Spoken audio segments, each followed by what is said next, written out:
Madame, Monsieur, bonjour et soyez les bienvenus. L'actualité en Côte d'Ivoire, c'est bien sûr le lancement hier des travaux de construction d'un nouveau terminal à conteneurs dans le port d'Abidjan.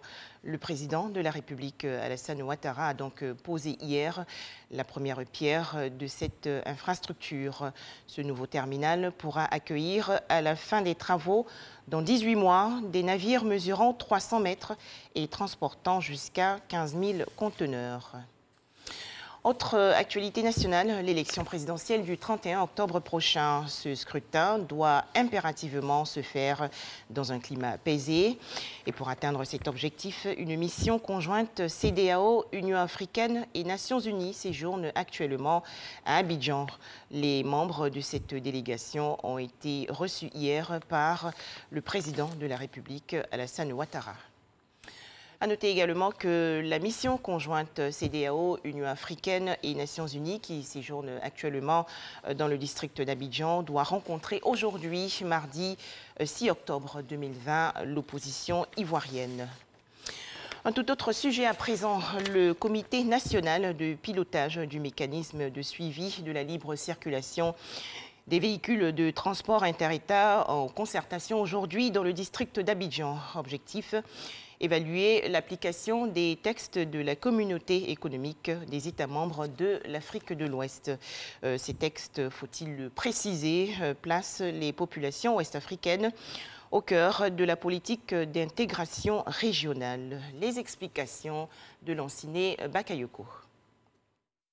Le mécanisme de suivi de la libre circulation consiste à procéder à un contrôle groupé, tant des passagers que leurs bagages au départ des véhicules, vers chacun des pays de l'espace CEDEAO.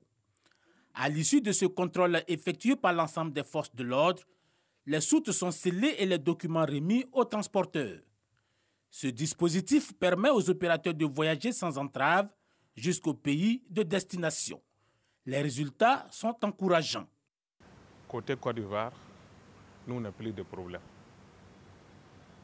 Parce que quand les camions de bétail quittent à Ouangolo, s'ils quittent vers 17h comme ça, jusqu'à 4h du matin, il est à Abidjan.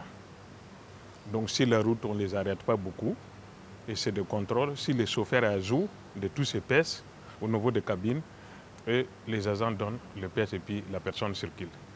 Malgré cette volonté de créer les conditions adéquates d'une mobilité intra-régionale en Afrique de l'Ouest, d'autres problèmes liés aux documents de voyage persistent encore sur les frontières terrestres. D'où ces échanges d'évaluation organisés par le Comité national de pilotage. La libre circulation des personnes dont il est ici question relève de l'édification du continent intégré. Notre pays est résolument engagé dans la promotion de l'intégration par une approche cohérente et harmonisée pour éliminer les obstacles à la libre circulation dans la région. Après diverses analyses de la situation, les acteurs conviennent de la nécessité de poursuivre la formation des agents de liaison aux procédures standards de contrôle et de suivi. Ces acteurs exhortent également les populations à régulariser les différents documents de voyage valides. Le Mali s'est enfin doté d'un gouvernement. Cette équipe annoncée hier est composée de 25 membres, dont 4 militaires, des représentants de la société civile, des représentants de la coordination des mouvements de l'Azawad, la SEMA, de la plateforme, des partis politiques et de technocrates. Le coronavirus sévit toujours dans le monde. Selon l'Organisation mondiale de la santé, l'OMS, la Covid-19 aurait infecté 10% de la population mondiale, bien plus que les chiffres officiels. Les dirigeants de l'OMS ont donc réclamé une accélération de la réforme de l'organisation dans la gestion des situations d'urgence. Pour terminer, la crise dans le Haut-Karabakh. Les bombardements se sont intensifiés depuis le 4 octobre dernier. On ignore encore le nombre exact des victimes de ces bombardements. Voilà, merci de nous avoir suivis. 13h, le journal.